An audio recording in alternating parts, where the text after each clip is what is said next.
Hello and welcome to episode 14 of the Wilder podcast. I'm Chloe and this is my husband Tom. Hello.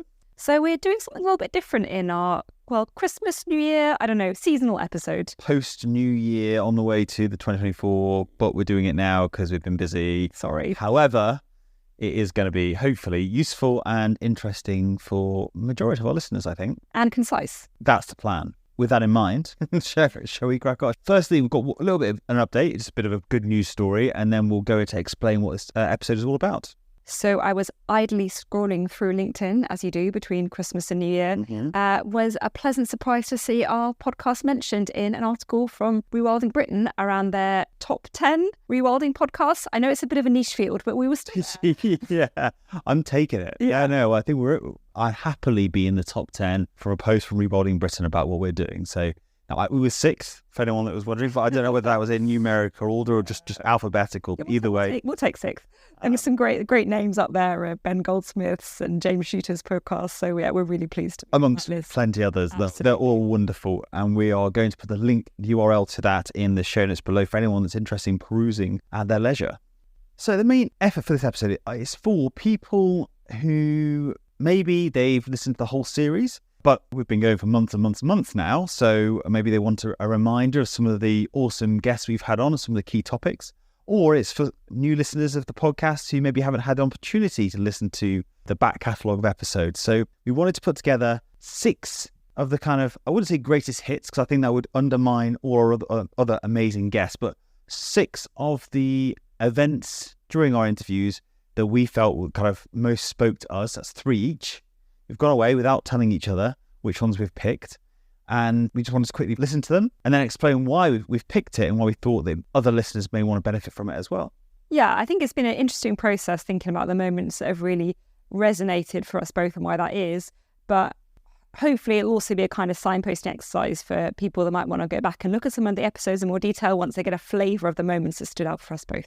And all of the links, all the episodes we mentioned will be in the show notes below. So shall we get into it? Let's do this. Would you like to go first? Why not? So tell me the episode, episode number, who the guest is, and what the overarching theme of the episode is before you go into why you picked that snippet specifically. Okay, I accept your challenge. So the first clip that I want to share with you is one from episode 6, which was recorded with Professor Alasdair Driver, who is the director of Rewilding Britain. And this has nothing to do with the fact that they mentioned us in their blog post. This is purely coincidental. Wow, yeah. And the episode theme was around the work of Rewilding Britain and particularly Alasdair's perspective on the role that Rewilding Britain and we as individuals can play in influencing government policy. Mm-hmm. The reason I picked this particular moment is because it was a hopeful one for me. I often feel that when I think about the political system and the role that we as citizens can have with policy, I feel kind of quite disheartened and pessimistic about the influence we have. But for me, this moment with Ali Driver really made me recognise that sometimes the small actions we can take can have really big impacts. Let's have a listen. Now, we're not there yet with rewilding. The government still refuses to use the word. Their conversations are still dominated by a relatively small minority, particularly from the farming world, from the NFU, etc. And so, we still haven't really completed that mission in terms of embedding it firmly in government policy. But nevertheless, there are things that fund rewilding, like the landscape recovery component of the Environmental Land Management Scheme in England. They are supporting rewilding projects, which is great. Mm-hmm. Nature for Climate Fund is another one. And this is where we can claim a bit of credit because the Nature for Climate Fund, I have been told by the former Minister, Lord Goldsmith, that came about directly as a result of an online petition which Rewilding Britain set up 4 years ago. Wow. Calling for government to massively upscale the funding for landscape scale nature restoration. We got 100,000 signatures in less than 2 months, which secured us a parliamentary debate. And I had the privilege of briefing ministers for that debate, a cross-party debate where they unanimously agreed with the motion that they should do just that, increase the funding. And within 2 months, they created a £640 million Nature for Climate Fund. And now quite a few of our member projects are accessing funding from that fund. So that's a good example of where a tiny charity, and there were only 5 or 6 of us in the organisation at the time, can make a big difference in the long term. And so successes like that. Another one is helping to make the case for natural regeneration being funded through the Woodland Grant Scheme, which is now the case, funded to the same level as tree planting, in fact, which is great. The uptake hasn't been as good as they would like, but I've just had recent conversations with DEFRA on that as to how to increase awareness and popularity of natural regeneration in that funding scheme. These are little chunks that we can pick off, and we use all the evidence we gather from our projects and on our network members to help. Yeah, that is great. I just have such vivid memories of Alasdair Driver coming to the Grange project, walking around it, giving us so much of his time, and just sitting down, having a homemade cookies in the kitchen, just chatting away about his experiences with rewilding, and also on the archers. Again, listen back to the episode to learn more. So it's such a nice man. And specifically that, I think, I am definitely one of those people that's pretty skeptical about the value of signing things like those petitions. But hearing something like that does make me think, well, I'll tell you what, if I believe in it, let's sign it. Who knows what might happen? Should we move on to the next? Yeah, I'm excited to hear what you've selected. So my first snippet is from episode 3, which is with retired Major General Richard Nugee. Very unsurprising, probably for most people that know him well. Big shock that Tom's gone with a military connection.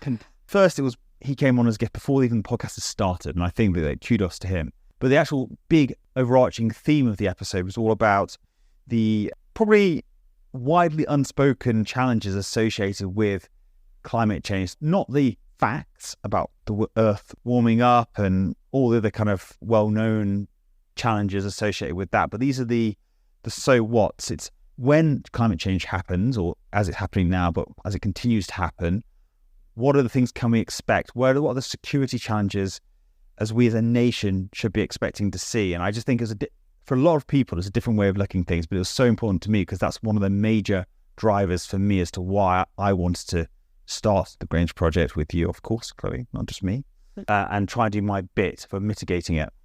And this specific segment was picked because it is an uncomfortable conversation. And again, I'm, as you will know, Chloe, I love my uncomfortable conversations. It's better said than not said, because it's the conversations that are most uncomfortable are probably the ones that most need to be had.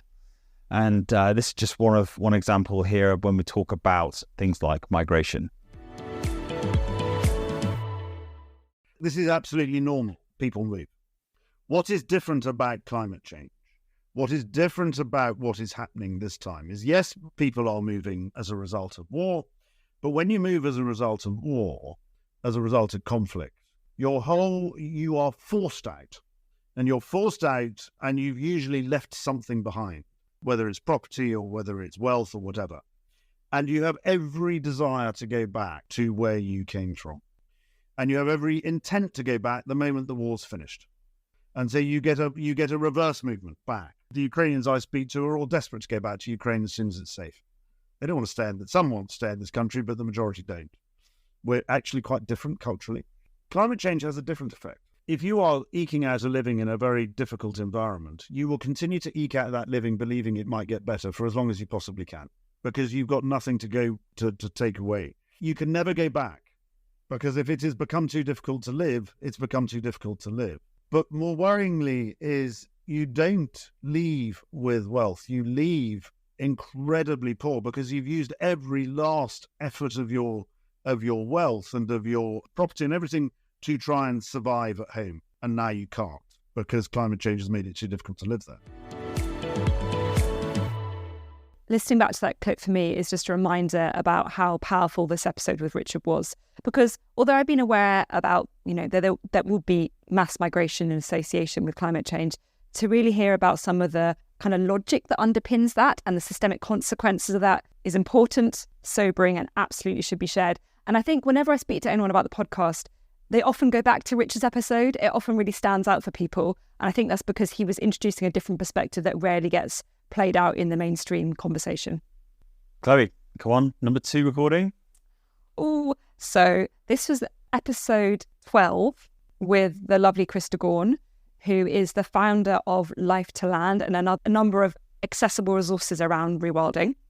And this episode was fantastic because it covered some rewilding theory and it also covered Chris's journey with his own 3 acres and the creation of his nature reserve. The clip that I've chosen from this episode kind of illustrates a point around the power of stories, because I think often we sometimes get caught up with the factual science behind climate change and biodiversity loss for good reason.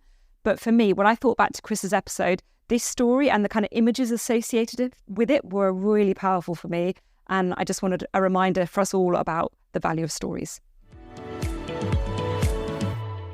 I was listening to something Tom said the other day about the sycamore gap tree and how people really connected to that story. I didn't necessarily have the same take as everyone else did on the sycamore gap because it's sycamore. But anyway, but I totally agree that we need to be paying more attention to stories. And like, it made me think we had this barn owl on my land and it was coming back and forth all the time. And it was so cool to have this barn owl. And I was so excited because how often do you get a barn owl in your back garden? And that was effectively my back garden. It was like where I was going all the time. And like one time I went out there at night and I was closing one of the gates and I stood back and it just landed right in front of me, like 2 meters away on the gate post. And it didn't see me because I'd stopped moving as it flew into the field. And I just stood there and I looked at it and it looked at me and it took 5 seconds before it went, oh my God, it's a human. Like flew off, like completely freaked out and flew off. And that was the most amazing moment. And that would never have happened if I'd not been there and if the things which I'd been doing on the land had not happened. But the barn owl isn't coming back now.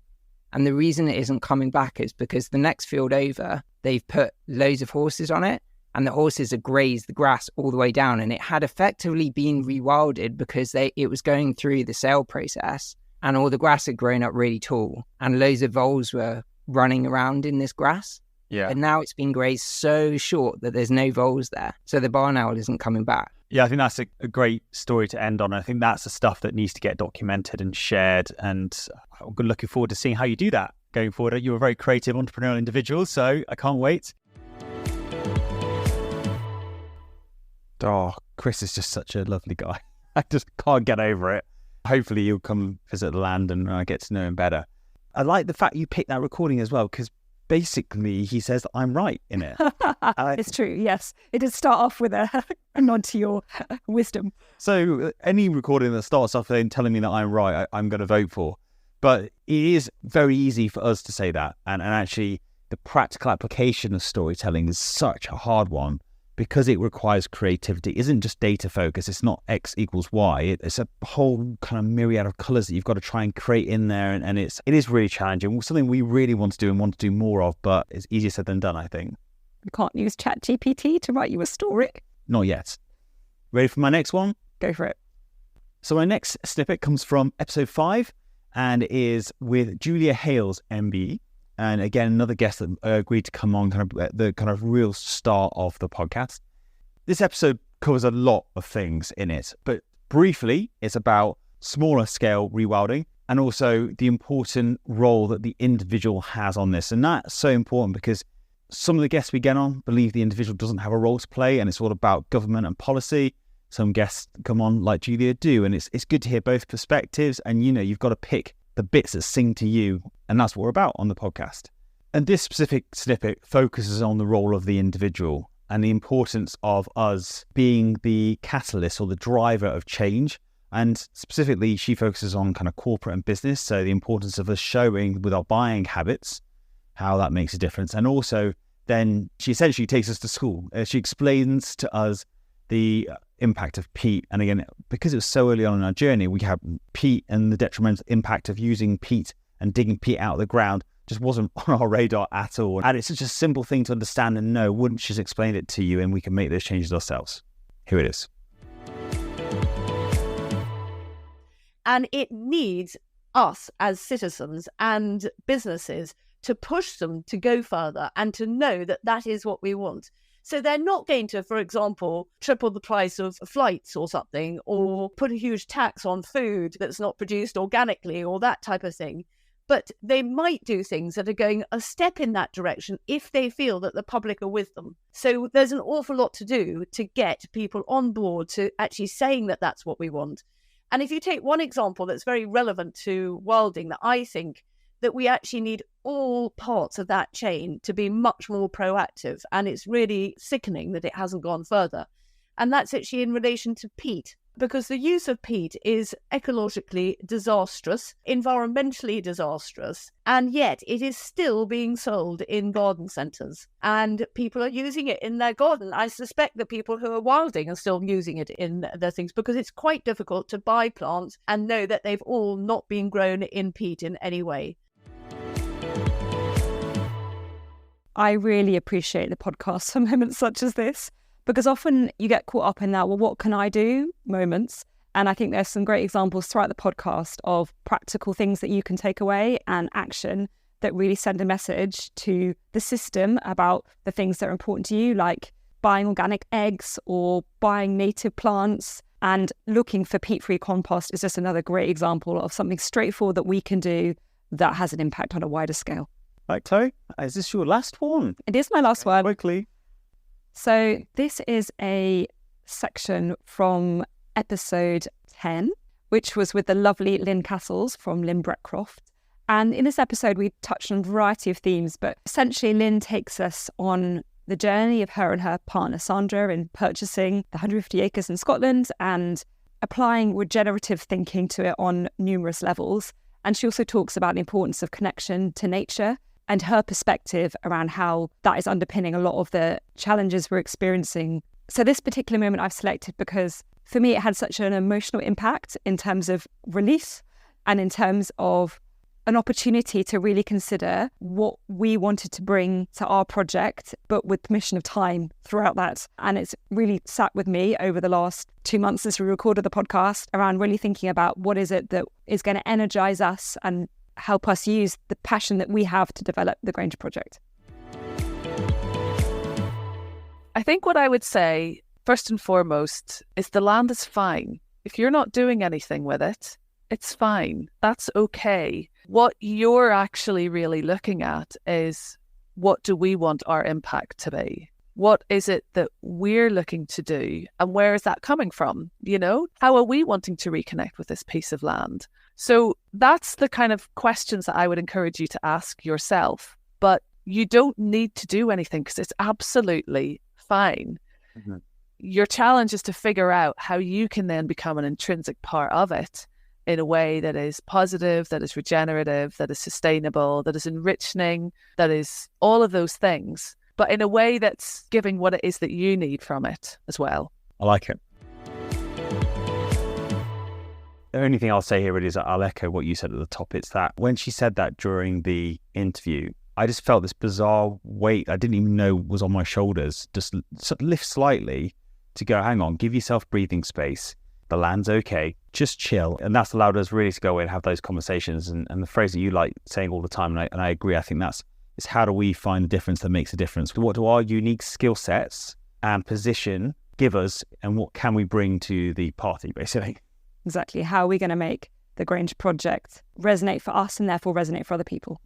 So my last one is with Professor Tom Crowther from Crowther Labs. As well as being a thoroughly nice guy and kind of person you want to go for a pint down the pub, the topic of the podcast covered the biodiversity crisis and why it is seen as the silent crisis. The snippet I've chosen is a very short clip of him explaining why the biodiversity crisis is known as the silent crisis. And this is particularly important to me and both of us, to be honest, wasn't it, Chloe? Because we weren't really aware of a biodiversity crisis. We were obviously becoming aware of the climate crisis, and that's kind of what sent us on this journey to move to Wales and start the Grange project. And then as you're digging into it, it's like a Pandora's box. Once you've opened it, you can't shut it again. You can't unsee what you've seen. And you're just learning more and more about the state of the world. And again, it just reaffirms, our decisions, really. Here it is. It's referred as the silent crisis because it's the hardest one for you to see or notice or feel. We clearly were all affected directly by the global pandemic. Pandemics are a big global threat we're very aware of. Climate change, maybe we're slightly less able to feel it. It's global warming. It's affecting the Arctic ice melt. It's affecting the dry lands and the tropical regions. And we're feeling it a little bit, but it's threatening our entire civilization. But biodiversity loss is something for most of us that's happening elsewhere in another part of the world, in another existence, and it doesn't directly affect us until maybe we see a YouTube video where an orangutan's lost its home. We don't notice the billions of microbial species that are being lost or the thousands of bird species that are being disrupted. And so we don't notice it. And so maybe we don't prioritize it, and no one thinks this is the highest priority. But actually, it couldn't be more fundamental to our existence. And I guess what concerns you most about the biodiversity loss and the crisis that you're exploring? Well, quite a lot of things. I think where to start. I think actually awareness, I'm going to just go very high level. Our lack of awareness for it is probably my biggest concern right now. I'm so glad that you picked that clip to finish on, because it's just such a useful reminder of why we're here and why we're doing what we're doing. Yeah, I thought so. Right, well, that's brought us to the end of these recordings. Hopefully people have found this useful. Hopefully it's inspired new listeners to go back and listen to them. Also, like it's kind of done to us, it's kind of inspired me to want to go back to some of the ones that Chloe suggested. I was going to close out now, I think, just by saying, if you have found this useful or you want to get in touch with us, and there's a whole myriad of ways. Obviously, the show notes will have all of our contact details, Instagram, which is grange.project. You've got emails you can send us, which is hello@grangeproject.co.uk. We've had some wonderful visitors to the land recently, and we appreciate every single one of them when they come. They all bring different perspectives, different energies, and it's a real privilege to be able to host them around here. Absolutely, yeah. All right, that's all from me. Chloe, anything from you? No, just to say a Happy New Year to everyone. I know it's a little bit late, but anyway, I'm going to say it anyway. And we look forward to exciting times in 2024.